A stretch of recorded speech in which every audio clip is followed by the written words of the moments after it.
Здравствуйте, уважаемые коллеги.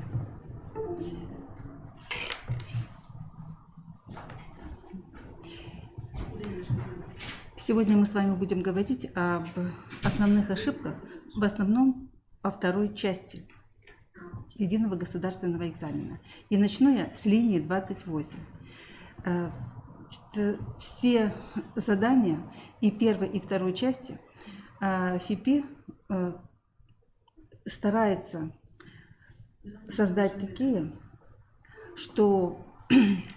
которые требуют рассуждения детей, анализа. И вот, например, одна из задач. И посмотрим вначале на ошибки основные, которые во всех типах задач, предлагаемых ФИПИ, встречаются.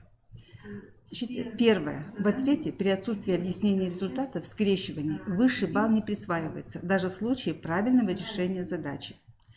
Так, то есть схема скрещивания, предположим, первого, второго выполнены верно, но нет объяснения, то высший балл, 3 балла, не присваивается. И если в решении не определено сцепление гена, то есть задача на сцепленное наследование, например, аутосомное, так, а задача решается по схеме независимого наследования, то в этом случае, хотя вроде бы все верно, и первое скрещивание верно, и второе скрещивание верно, так, поскольку количество гамет получается сходным, фенотипов, генотипов тоже образуется 4, но не указано в третьем пункте, что это задача на сцепленное наследование. И вот за такое задание выставляется 0 баллов. Элементы 1 и 2, то есть первая и вторая схема скрещивания, засчитываются только при наличии и генотипов, и фенотипов родителей, и всех возможных потомков. Так, бывает, что как пропускают. При сцеплении гена с X хромосомой, отсутствие в ответе и генотипа, и фенотипа. И кроме того, там надо указать еще и пол потомства. Считается ошибкой. Элемент не засчитывается. И если при решении задачи неправильно определен признак сцепленности X хромосомой, то решение задачи считается неверным. Ответ оценивается в 0 баллов.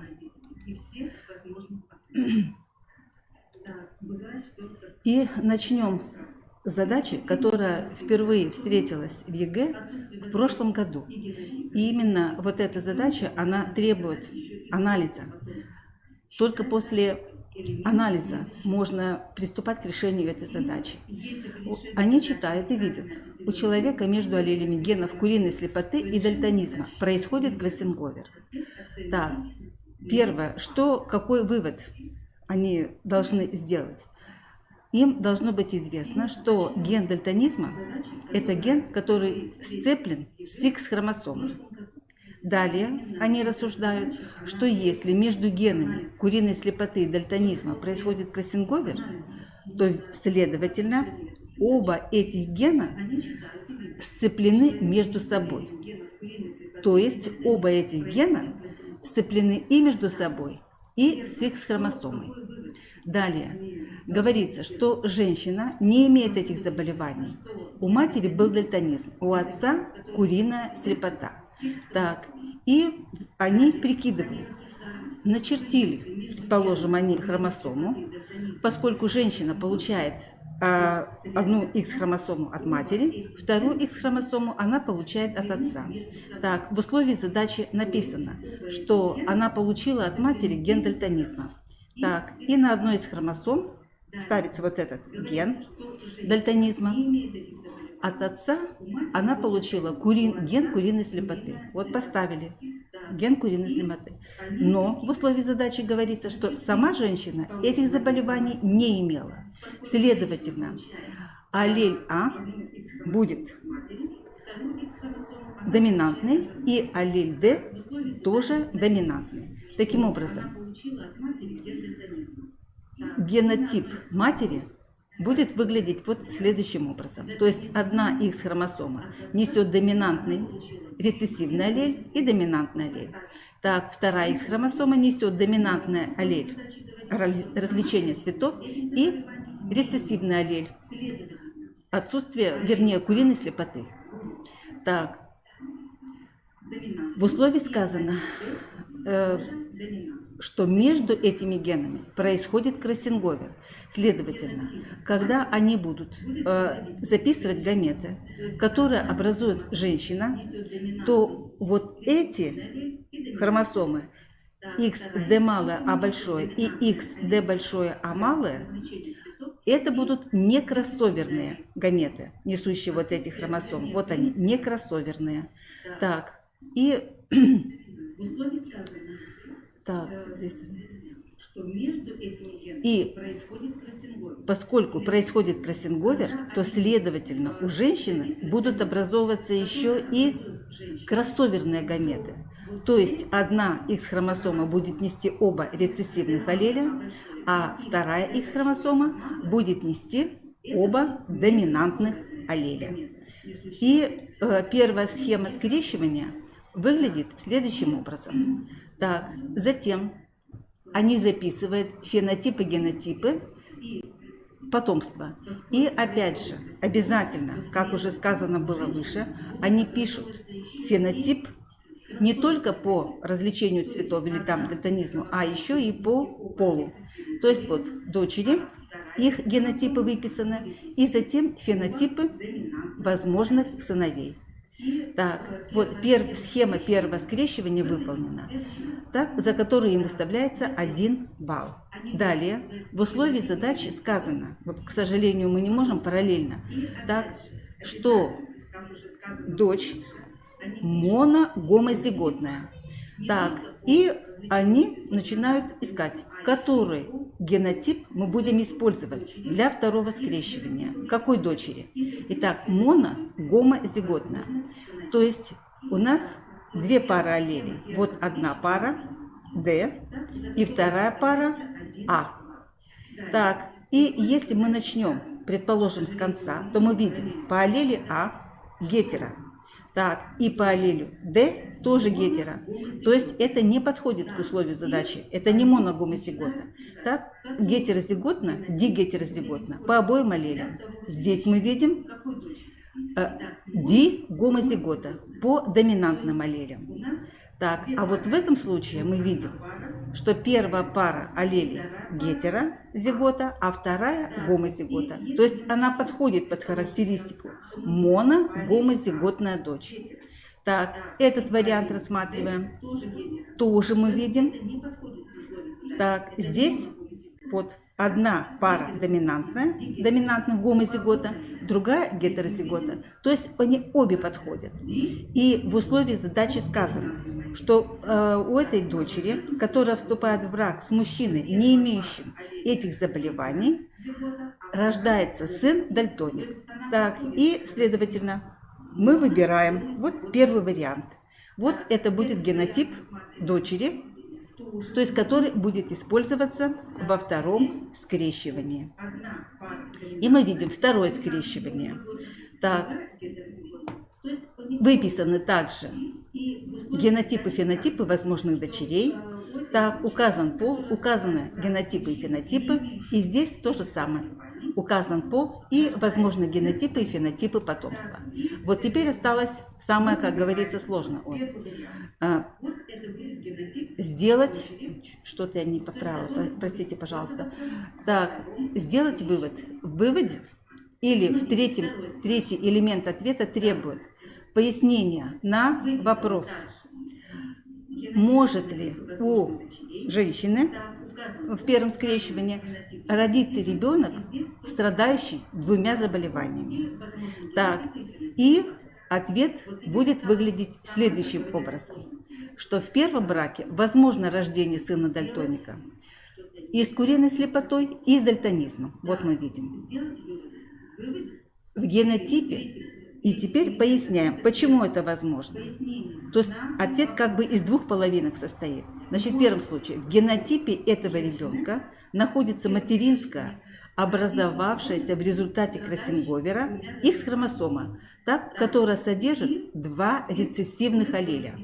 Так, но если вот здесь будет поставлена точка, то элемент засчитан не будет. Потому что, если мы вернемся назад, так, вот к этим слайдам, мы видим, что такая же хромосома X несущая оба рецессивных аллеля, которые сцеплены между собой с X-хромосомой, она имеется и у дочерей. Вот она. Так, но дочери не страдают этими заболеваниями. Так, а именно сын страдает. И вот поэтому здесь необходимо дописать, что отцовская Y-хромосома не содержит аллелей этих двух генов. И, соответственно, возможно в первом браке рождение ребенка, который страдает двумя заболеваниями. И куриной слепотой, и дальтонизмом. Вот такого типа задача была в прошлом году. Так. Теперь следующая задача, которая тоже встречается достаточно часто.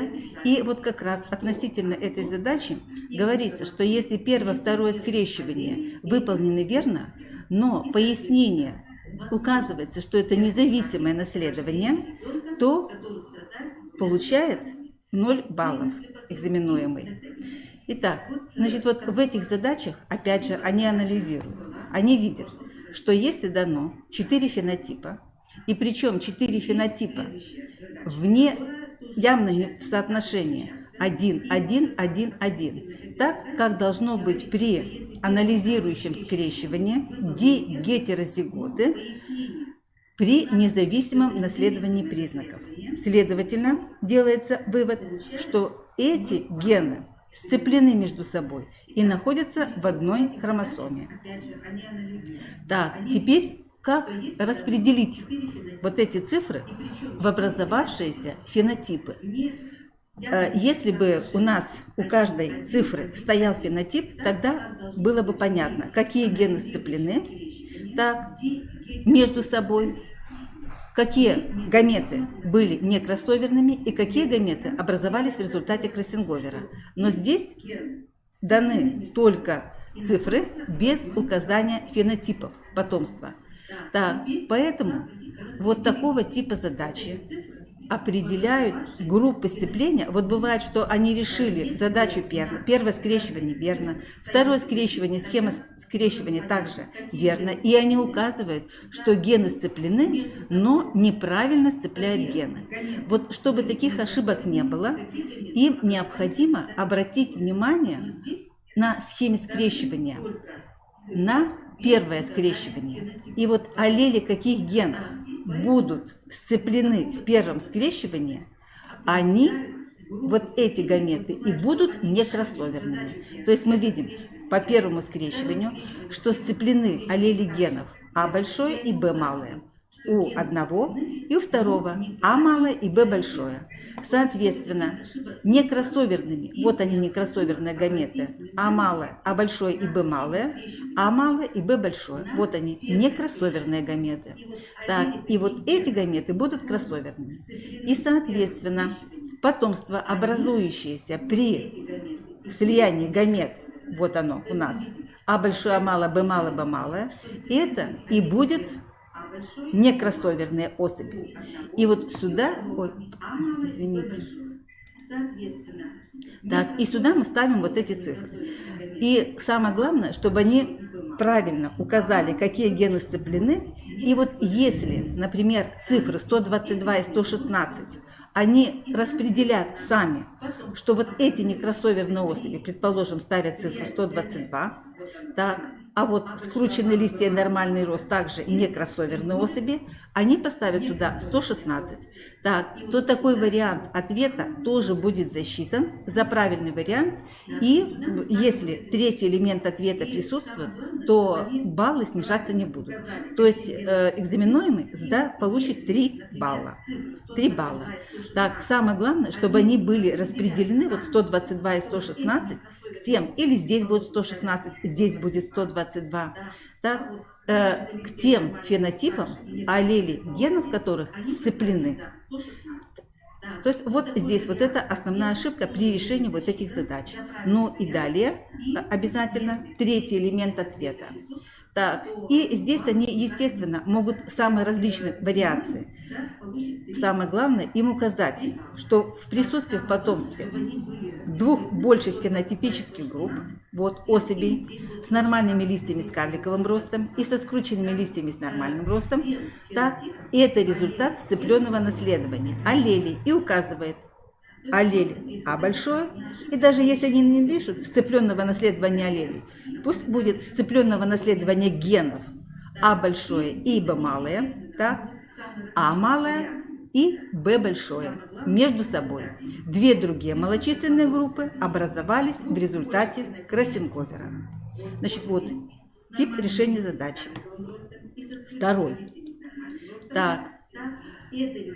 И здесь мы смотрим, задача такая же. Вы видите два фенотипа в большинстве, два в меньшинстве. То есть то же самое. Задача на сцепленное наследование. И вот если мы посмотрим сейчас на схему скрещивания, то мы видим родители гомозиготы по доминантным аллелям, гомозиготы по рецессивным аллелям. Следовательно, вот в этом случае будут сцеплены аллели генов А большое, Б большое, А малое и Б малое. И в данном случае некроссоверные гаметы, вот они, раз и два некроссоверные. И, соответственно, вот фенотипы. Так, некроссоверные. Вот они. И сюда мы пишем 321. Так, и вот у нас 315 или 321. Так, как они эти цифры, уже я еще раз повторюсь, что не важно. Самое главное, чтобы они сцеплены, были указаны у того фенотипа, где аллели гена сцеплены между собой. Вот А большое, Б большое, А малое и Б малое. Так, и вот теперь вот генотипы этих особей А большое, А малое, Б малое, Б малое, А малое, Б большое и Б малое, они будут в меньшинстве. То есть это будут кроссоверные особи. Так, вот второй тип задачи.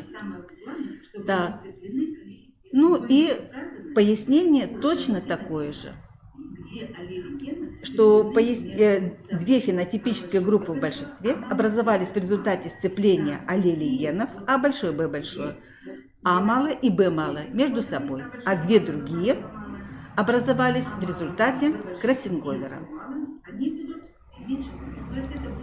Так. Следующий тип решения задачи. Вот такого типа решения задач не было. Вот эта задача встретилась, было пробное тестирование для желающих ФИПИ 2021. И вот такая задача. Вот те, кто владеет вот этой методикой этой, так скажем, анализа решения задачи, то они с этой задачей справились. Так, поскольку, если мы прочитаем условия, то мы сразу видим, что здесь признаки или гены черное тело, нормальное крылья, здесь нет сцепления с полом, поскольку, когда образуется потомство, нам не указывается. Обычно, когда сцепление с полом идет, то указывается не только, например, серое тело, нормальное крылья, а указывается еще и пол потомства. Так, здесь мы этого не наблюдаем. Следовательно, гены этих признаков аутосомные. Так, вот теперь какое это наследование? Независимое или же сцепленное? Итак, вот если мы начнем решать задачу сначала, то мы видим, что самки были с черным телом и с нормальными крыльями, самцы с серым телом и с укороченными крыльями. Все были единообразными, серое тело и нормальное крылья. То есть мы сразу определяем, что доминируют гены серое тело и нормальные крылья, рецессивные, черное тело и укороченные крылья. Так, и соответственно, если было потомство единообразным, следовательно, генотипы родителей были дигомозиготными. Вернее, извините, пожалуйста, по первому признаку они были гомозиготными рецессивными, и по второму гомозиготными доминантными. У самца генотип по первому признаку по окраске тела гомозиготный доминантный, гомозиготный рецессивный. Следовательно, гибриды получаются дигетерозиготными. И далее написано: при скрещивании полученных гибридов между собой в потомстве было получено расщепление по фенотипу. Так, то есть выходит, что скрещиваются две дигетерозиготные особи. Им известно, что если скрещиваются две дигетерозиготные особи, то расщепление должно быть следующее. Если это независимое наследование, то расщепление должно быть 9, 3, 3, 1. То есть получается 4 фенотипа вот в таком соотношении. 9 16, 3 16, 3 16 и 1 16. Так, если же эти гены сцеплены, и был кроссинговер, тогда тоже должно получиться 4 фенотипа. То есть вот 4 цифры в соотношении должны быть. Но их только 3. Следовательно, делается вывод, что здесь не независимое наследование, что это наследование сцепленное, и гены окраски тела и длины крыла сцеплены между собой, то есть локализованы в одной хромосоме. И кроссинговера не было, то есть сцепление этих генов полное. Так, теперь осталась проблема. А какие гены сцеплены? И вот по тому же самому признаку. Вот если мы сейчас посмотрим. Вот у нас первое скрещивание. Мы смотрим на первое скрещивание. И мы видим, что в первом скрещивании сцеплены аллели генов А малое, Б большое. Вот они. Так, А большое и Б малое. Следовательно, когда мы будем выписывать два сорта гамет у дигетерозиготных родителей, то мы получаем только два сорта гамет. А малое, Б большое, А большое и Б малое. И здесь, соответственно, так же. И соединяя гаметы, они получают соотношение 2 к 1 к 1. И вот если... А теперь пояснение. Так как аллели генов А малое и Б большое, А большое и Б малое сцеплены, то гибриды первого поколения образуют два типа гамет. Вот они. Поэтому фенотипическое расщепление во втором скрещивании получается в отношении 2, 1, 1. И вот такого же типа задача, то есть вот они тоже также анализируют ее. И здесь другой результат скрещивания, видите, 75 и 25. То есть расщепление по фенотипу составило 3 к 1. 3 к 1. И вот если мы посмотрим, то мы видим теперь, что родители в первом поколении А большое, Б большое, Б большое, то есть здесь идет сцепление доминантных аллелей генов и рецессивных аллелей генов между собой. И, соответственно, дигетерозиготные родители будут давать два типа гамет. И вот в этом случае мы видим, расщепление получается уже не 2, 1, 1, а расщепление получается 3. Ой, пропущено, извините еще раз. Так, Б малое пропустила. Расщепление получается 3 к 1.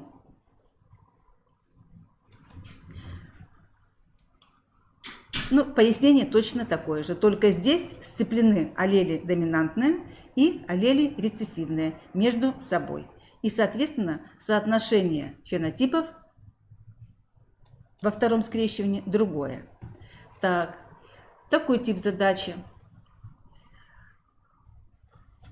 Прочитав условия задачи, ну, во-первых, начало. У бабочек гетерогаметным полом является женский пол. Так, то есть делается упор. Следовательно, уже можно предположить, что признак сцеплен с полом, или там признаки сцеплены с полом. Так, мы читаем задачу дальше и видим, что при скрещивании самки бабочки с длинными усами однотонным окрасом и самца с короткими усами с пятном на крыльях получились самки с длинными усами и с пятном, а самцы тоже с длинными усами и с однотонным окрасом. Так, и если вот мы выписали фенотипы родителей, фенотипы потомства, то мы сразу видим. Например, мы возьмем длину усов, длинные усы, короткие усы. Так, а здесь и самка, и самец длинные усы имеет. Следовательно, какой вывод мы делаем? Что вот данный признак будет аутосомным. Аутосомным, но и длинные усы доминантный признак, а короткие усы рецессивный признак. Так, а вот наличие или отсутствие, однотонный окрас или пятно, вот этот признак, окраска крыльев, он сцеплен с полом. Так, но поскольку у нас получается и те, и другие, то определить, какой признак доминантный, какой рецессивный, поскольку тут нет никакого единообразия, мы, опять же, они должны проанализировать условия. Самка была с однотонным окрасом, а стала, мы видим, с пятном. Самец был с пятном на крыле, а стал с однотонным окрасом. Так, то есть они как бы вот этим признаком поменялись признаками. Так, и далее при скрещивании самки бабочки с короткими наблюдается единообразие. Вот поэтому по второму скрещиванию мы пока ничего сказать не можем. Поэтому вот мы определили. Теперь нам осталось определить только доминантный или рецессивный признак. И мы предположим, наличие пятна будет признаком доминантным. Так, тогда самка, она у нас будет однотонной, рецессивный признак, самец будет с пятном. Нас вторая X-хромосома не интересует, нам хотя бы с одной вот, с пятном она. Так, и тогда по нашему условию, что мы приняли, что наличие пятна это доминантный признак, тогда самец должен быть с пятном, но по условию самец однотонный. Следовательно, вывод делаем, что однотонный окрас будет доминантным, а наличие пятна это рецессивный признак. Так, и теперь мы можем записать генотипы родителей. Так, помня о том, что в нам условии было сказано, что самка, ее пол гетерогаметный. То есть вот ее генотип будет и генотип самца. Самец гомогаметный. Так. Значит, вот у нас схема скрещивания. Второе скрещивание мы составили. И если мы все определили верно, аутосомный признак, сцепленный с полом, доминирование правильно определили, то у нас вторая схема скрещивания, мы должны обязательно получить, что самцы и самки по фенотипу будут единообразными. Вот мы получили, что они единообразны. Так, и теперь третий элемент ответа. Надо пояснить. И поясняют они следующим образом, что в первом скрещивании расщепление по признаку окраски у самцов и у самок связано со сцеплением гена окраски с X-хромосомой. Не просто с полом, а именно, что он не сцеплен с полом, потому что есть еще и Y-хромосома. Так, мы уточняем, что ген, признак окраски крыльев, он сцеплен с X-хромосомой. Так, и далее поясняем. Так, они могут просто-напросто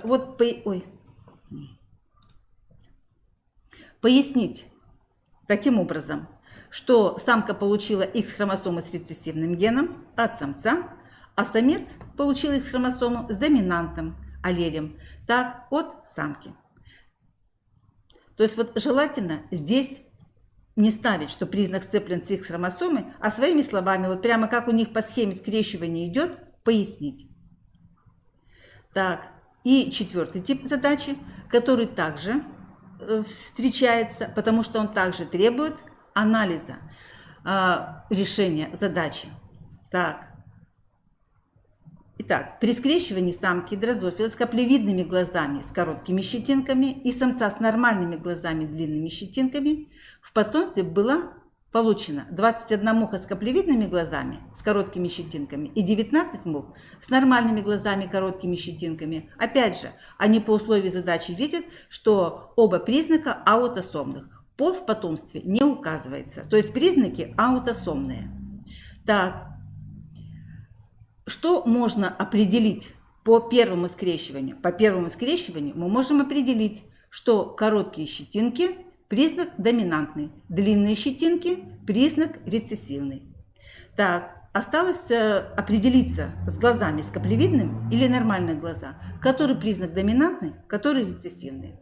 Так, читая задачу дальше, мы видим, что мухи с каплевидными глазами и с короткими щетинками, так, они должны из F1 их взяли, и в потомстве получилось расщепление. Так, и вот какое расщепление получается. Так, зная закономерности наследования, родители будут гетерозиготными, они должны получить расщепление 9, 3, 3 и 1. Но расщепление несколько отличается от ожидаемого. Так, и вот в этом случае предполагается, что какие-то генотипы, вот если они решали задачи на летальные гены, какие-то генотипы будут летальными. То есть вот эти особи гибнут на эмбриональной стадии развития и не рождаются.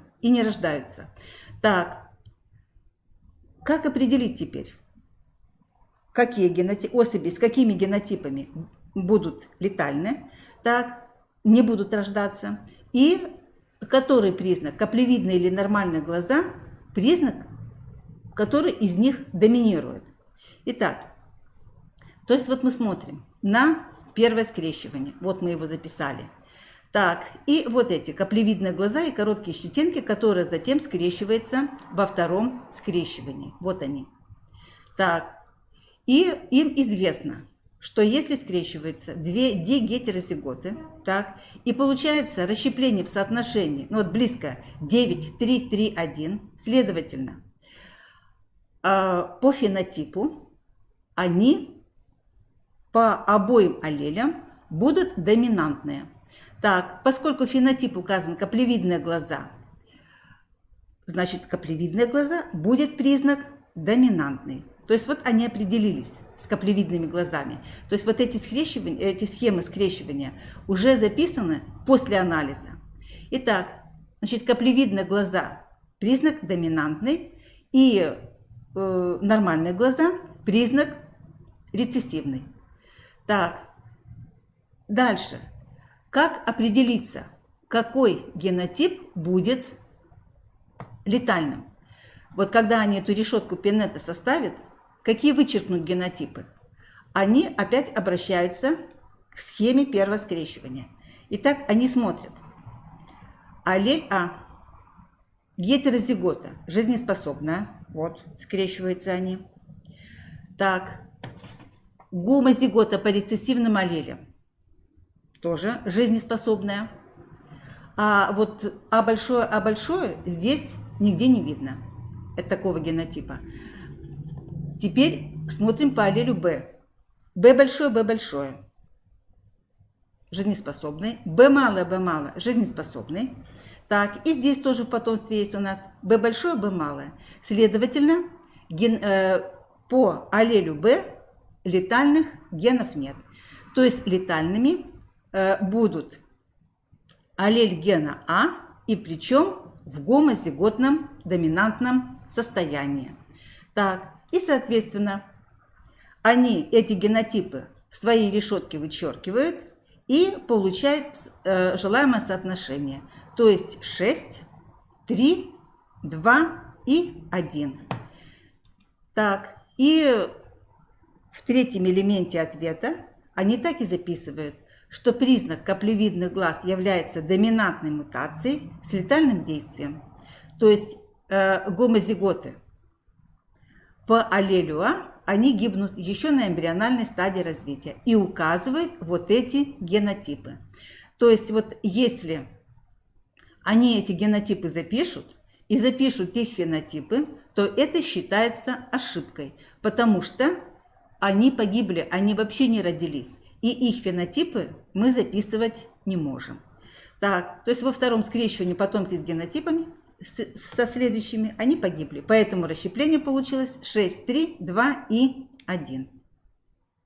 Так, вот такого типа задачи чаще всего в последнее время встречались на экзаменах ЕГЭ. И как вы видите, что все типы задач требует анализа условия. То есть прежде чем задачу решать, условия анализируются и затем уже приступают к решению задачи. Так, ну вот буду непоследовательной.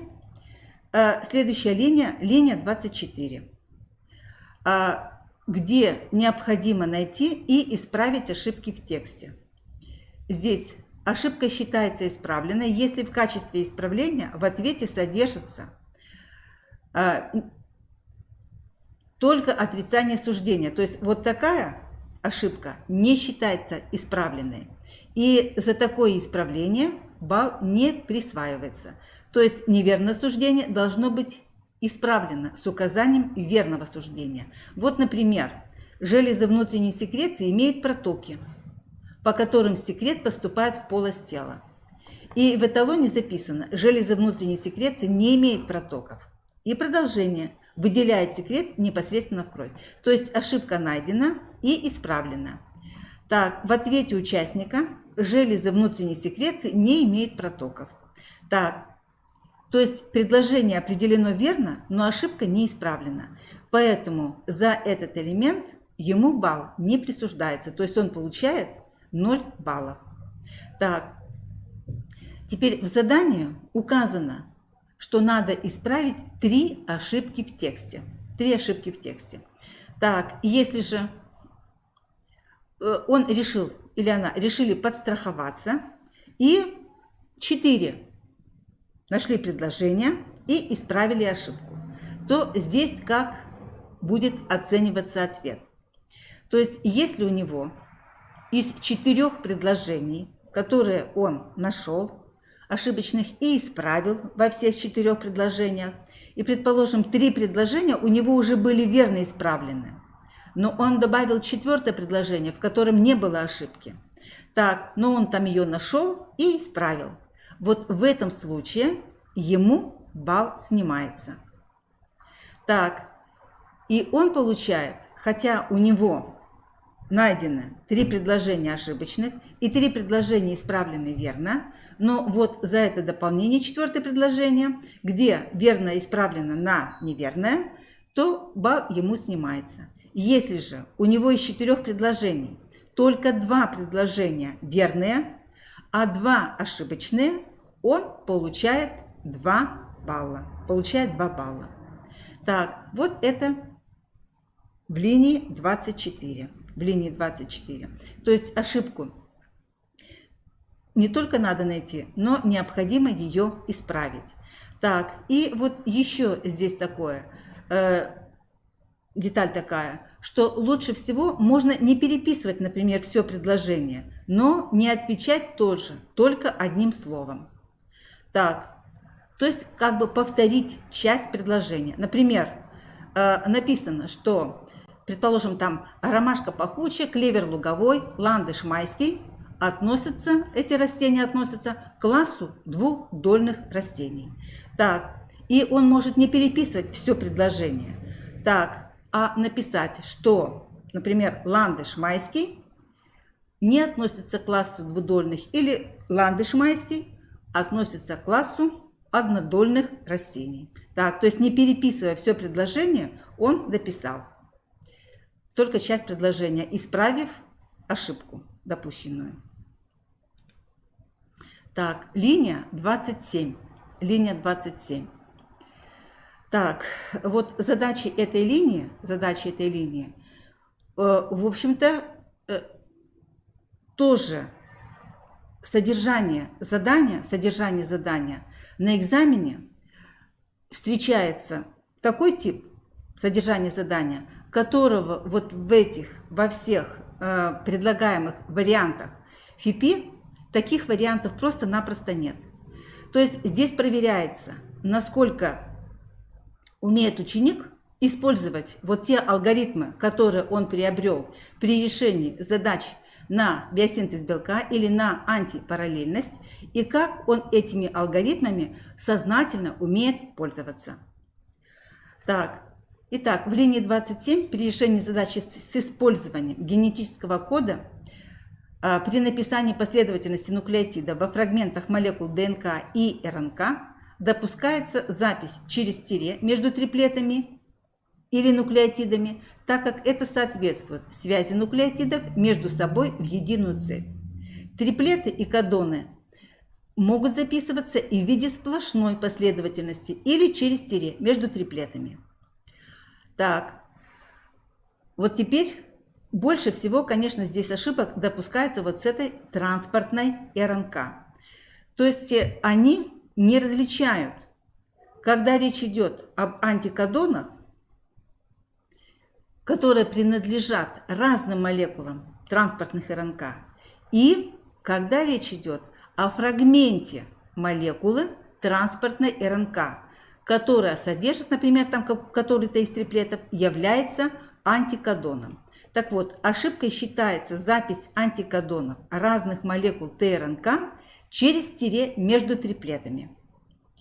То есть они их связали в единую молекулу, хотя это антикодоны разных молекул. Это свидетельствует о непонимании участникам экзамена того, что антикодоны принадлежат разным молекулам ТРНК и не связаны в единую цепь.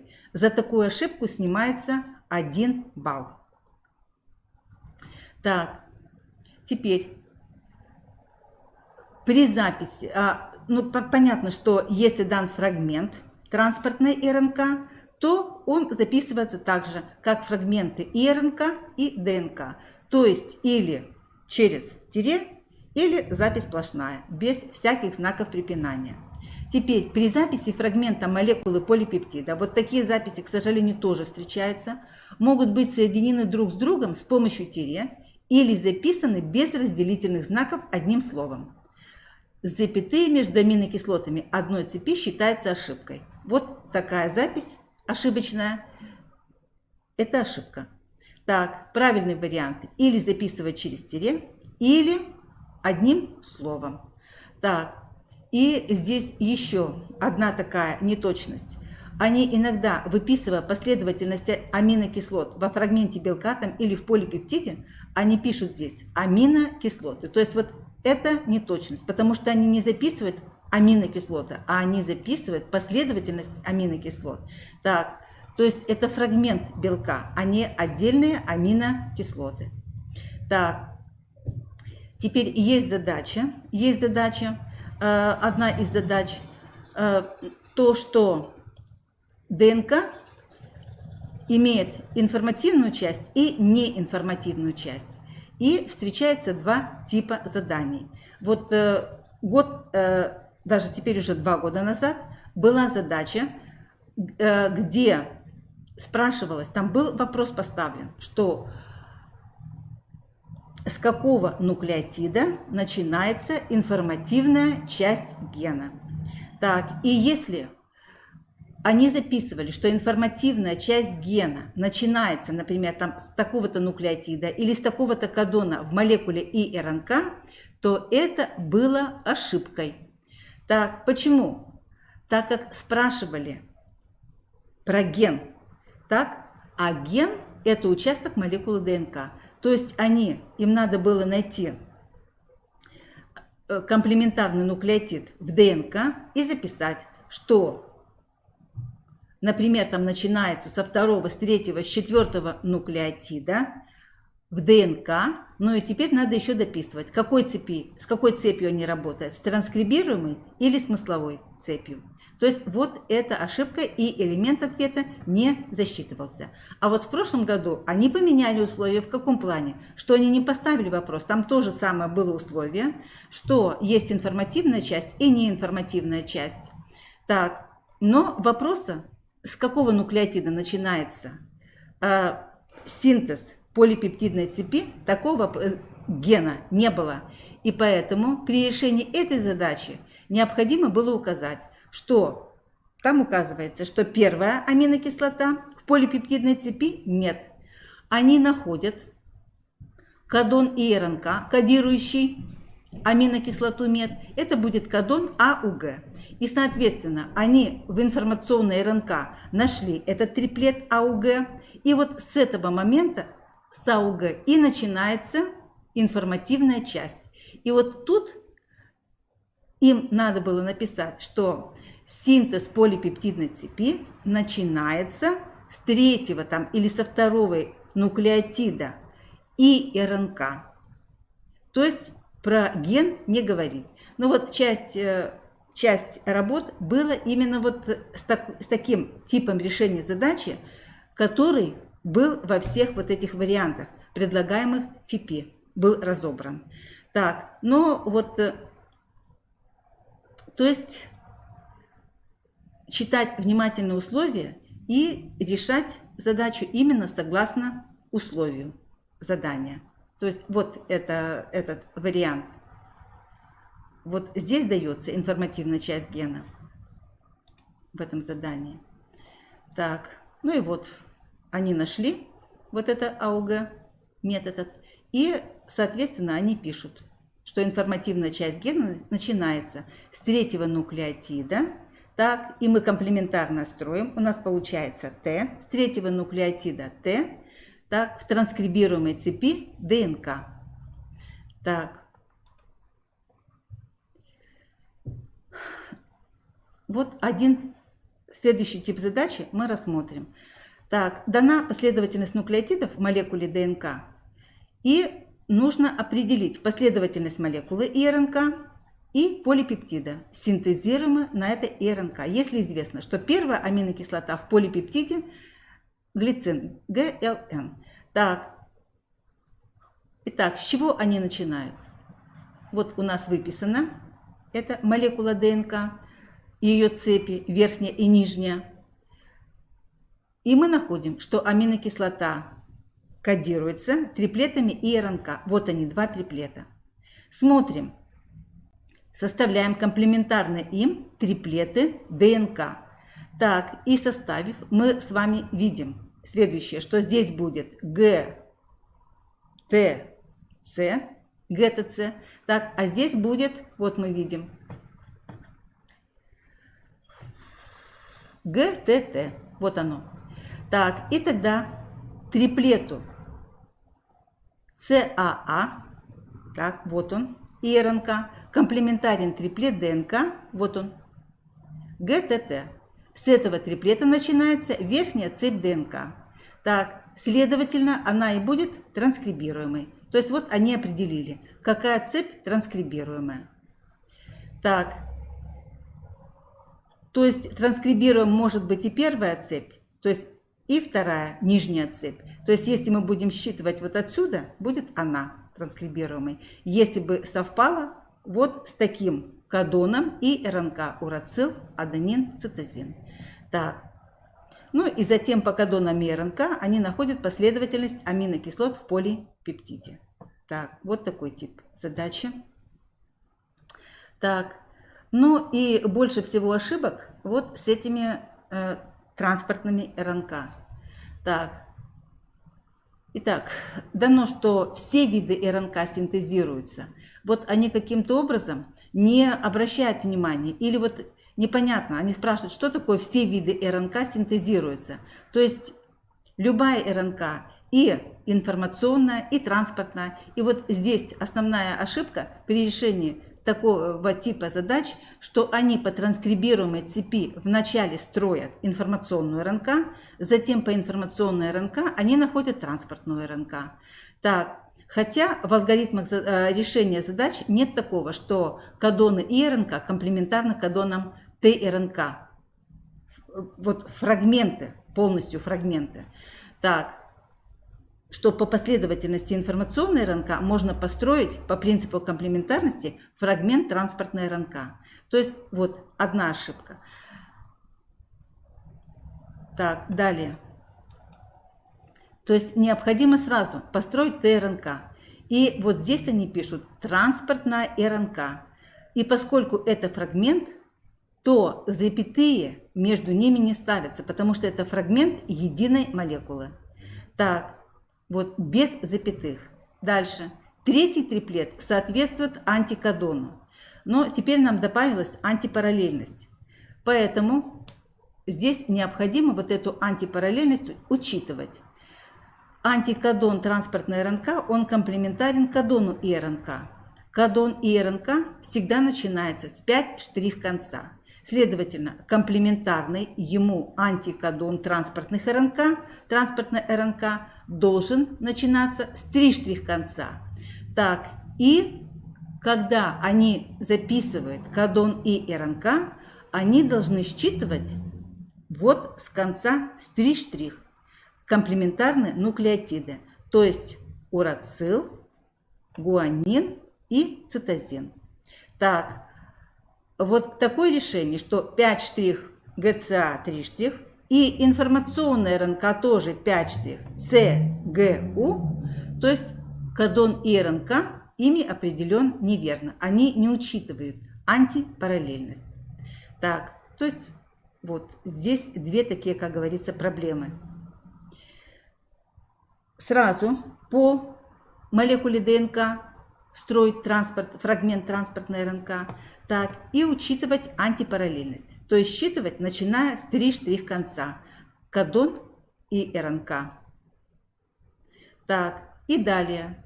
По таблице генетического кода этому кодону соответствует какая-то аминокислота, которую будет переносить данная транспортная РНК. Так, и вот такая задача. Теперь вот благодаря этим концам им сложно, но они все равно умудряются. То есть вот здесь написано антикодоны. Они пишут просто ТРНК и записывают вот эти триплеты последовательно в одну цепь, в одну цепочку. Так. Слово антикодоны не записывается. То есть необходимо написать, что это антикодоны транспортных РНК. И если эти антикодоны, они принадлежат разным молекулам, следовательно, мы записываем их через запятую, даже если они запишут вот без этих самых концов. Так, затем необходимо по антикодонам, вначале они строят информационную РНК, и опять же с учетом антипараллельности, потому что мы видим, что антикодоны, вот 5 штрих-конец и 3 штрих-конец. Так, он комплементарен кодону информационной РНК, антикодон ТРНК. И, соответственно, опять же, они записывают с 3 штрих-конца. И РНК всегда начинается с 5 штрих-конца. И, соответственно, будет выглядеть вот урацил, аденин, цитозин. И тут точно так же. Гуанин, урацил, аденин. Так, и вот таким вот образом. Затем по принципу комплементарности они находят молекулу ДНК, отмечают, что эта цепь транскрибируемая или матричная, и эта цепь смысловая. И затем по кодонам информационной РНК определяют последовательность аминокислот. Так, вот я не взяла задачи, где происходит мутация и заменяется один из нуклеотидов. Вот при решении такого типа задач третий элемент ответа заключается в том, проверяет знание свойств генетического кода. Так, то есть в одном случае они должны определить, какое это свойство, а в другом случае они это свойство называют и поясняют, аргументируют, почему они считают, что вот это свойство, например, там вырожденность, универсальность или специфичность, специфичность, однозначность. Так, то есть свойства генетического кода. Необходимо им тоже хорошо знать, если попадется задача вот такого типа в 27-й линии. Так, 27-я линия – это еще и задание на число молекул ДНК и число хромосом в разных фазах митоза и мейоза. Так, и вот с этого года появились еще один такой момент. И причем вот этого типа вопроса, то есть количество ДНК в разных фазах митоза и мейоза, так, и сама последовательность процессов, которые происходят в интерфазу, в митозе и в мейозе. Теперь эти задания встречаются и в 23-м. Пожалуйста, вот по рисунку надо определить тип деления клетки и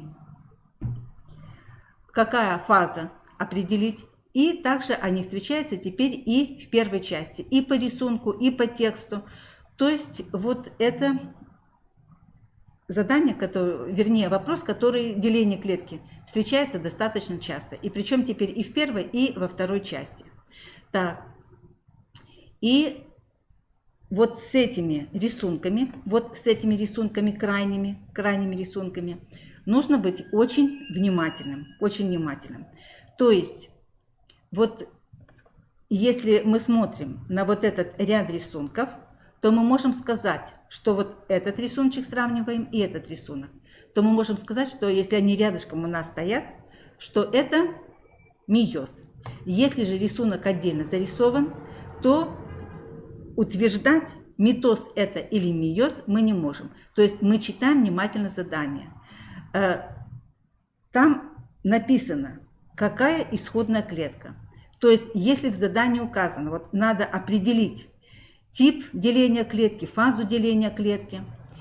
И читая задание, мы смотрим, что определите тип и фазу, если исходная клетка, которая делится, диплоидная.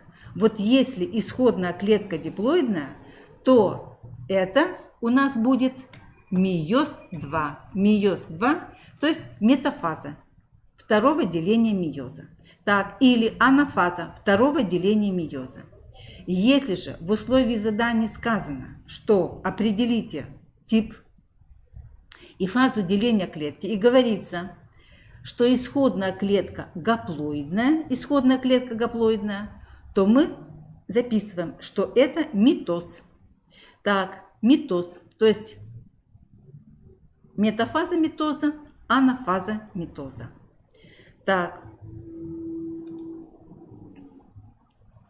Ну и вот профаза митоза и охарактеризовать профазу митоза. То есть необходимо указать. И вот здесь видно в этом задании, что прошел кроссинговер. Можно догадаться, что это мейоз. Но рисунок может быть и иным. То есть никакого кроссинговера нет, поскольку он не обязателен. А вот процесс конъюгации, который здесь показан на рисунке или на схеме, он обязателен. Поэтому при пояснении, почему они считают, что это профаза, первое деление, необходимо в первую очередь назвать конъюгация, а потом кроссинговер, если он виден на схеме. Итак, значит, вот какие ошибки. Вот я уже сказала про вот это задание, то есть вот тип митоз, фаза метафаза и пояснение. Это митоз, так как исходная клетка гаплоидная. Или в скобочках другое пояснение. Так, вот основные ошибки у них, Вот я тут немножко перескочила на задание 23, так, где необходимо узнать по схеме рисунку объект или процесс. Если изображенный объект определен неверно, то есть там митоз, мейоз, он ошибся, то уже ответ не засчитывается. Так, вот основная их ошибка. Вот они хотят сократить запись свою, и, предположим, там у мухи этой 4 хромосомы и 8 молекул ДНК. Они записывают вот это таким образом. 4 хромосомы и 8 ДНК. Так, то есть запись абсолютно неверная, которая означает, вы сами понимаете, что тетраплоидный набор, то есть гаплоидный набор хромосом повторяется 4 раза. Тут точно так же 8 раз. Вот такая ошибка у них встречается. Ну и на знание определения по рисунку типа деления клетки и фаз деления клетки. Так, то есть вот здесь основная ошибка такая. Ну и умение пояснить, обосновать свой ответ. Потому что вот ошибка такая. Затем они некоторые, или же они ограничиваются тем, что они пишут n, например, там 2c, а поскольку указаны конкретные цифры, то такой ответ тоже не засчитывается, хотя он верный, так, но необходимо оперировать с цифрами. То есть нужно, чтобы количественно было указано количество хромосом и количество молекул ДНК. Так, и отсутствует иногда пояснение. То есть они правильно указали количество хромосом и количество молекул ДНК на разные фазы, которые предлагаются в задании, но ответ свой пояснить не смогли. То есть максимальный балл они за это задание, за такое не получают. Не получают. Так, ну, то есть вот мы прошлись по заданию линий 23, немножко коснулись, 24, 27 и 28. Так, это вторая часть. Вот в заданиях линий 22, в задании линии 25, вот где там анатомия, предположим, встречается, то теперь встречаются вопросы, где необходимо использовать знания не только по биологии, но и по физике, предположим, и по химии, по физике и по химии. Так, и вот там в приложении, в слайдах будут скинуты задания, и вы сами их увидите. Так, кроме того, вот если мы возьмем несколько заданий первой части, то вы видите, что они опять же требуют внимательного прочтения. Тут не просто вот к экологическим факторам, которые влияют на демографические показатели, так? А вот здесь слово еще добавлено к основным. Или же здесь, какие из приведенных ниже факторов регулируют численность, написано напрямую. Так, то есть вот учитывать такие детали, внимательно читать задания. Так, ну и вот начну вот здесь, вот с серединки, что встречаются, вот в прошлом году были задания на знание законов правил, например, вот Аллен, Гаузе, Либих, вот эта бочка Либиха была, так, затем еще по экологии, вот биосфера, вещества биосферы и функции живого вещества биосферы. Так, чтобы они различали понятия трофический уровень и функциональная группа. Так, далее. Ну и во всех заданиях в первой части и во второй части встречается метаболизм, то есть вот различение пластического энергетического обмена, характеристика пластического обмена, примеры реакций, энергетического обмена, фотосинтез. Так, и причем включается сюда теперь и цикл Кальвина, цикл Кребса, то есть сами упоминания, к каким относится это для хлоропластов характерен процесс или для митохондрий. Так, например, цикл Кальвина, в какой фазе, в световой фазе, в темновой фазе. Так, далее. Вот, пищеварение, нервная система, часто встречаются вот эти вопросы. Распознавание биологических объектов по рисункам, по описанию. И, ну вот, не знаю, как будет на экзамене, но по крайней мере, в вариантах, которые они предлагают, последовательность движения лекарственного препарата по кровеносным сосудам, где необходимо хорошо знать круги кровообращения. Вот прежде когда-то это задание было во второй части, теперь оно перешло тоже в первую часть. И причем оценивается 2 баллами. Так, последовательность движения, где большая часть этапов пропущена, и из всех вот этих 2 кругов кровообращения только 5-6 встречается элементов. Так, соподчинение структур различных уровней Так, использование знаний химии и физики, я уже сказала. И вот спорофит, гаметофит в жизненном цикле растений, он встречается только, теперь не только в 27-м задании, он может встретиться и в 25-м задании, и в первой части тоже. Вот в такого типа задания. Все приведенные ниже примеры клеток, кроме двух, имеют гаплоидный набор хромосом. И нужно определить выпадающие. То есть вот здесь варианты могут быть самые разные. И у них должны быть понятия, что это если зигота, то зигота, она всегда диплоидная. Так? И неважно, какое здесь будет продолжение. Или, предположим, там спора, чья там она спора, или спермий. Так. Вот заросток папоротника, или там, предположим, там бластомеры, какой там набор хромосом, гаплоидный, диплоидный, или же такого типа задания, значит, бластомеры, что там еще, вот гаметогенез, например, там сперматоцит первого порядка, или там сперматоцит второго порядка, гаплоидный, диплоидный, вот такого типа вопросы тоже вот в предлагаемых ими вариантах встречается достаточно часто. Ну, вот это основное, то, что я хотела сказать. Благодарю вас за внимание.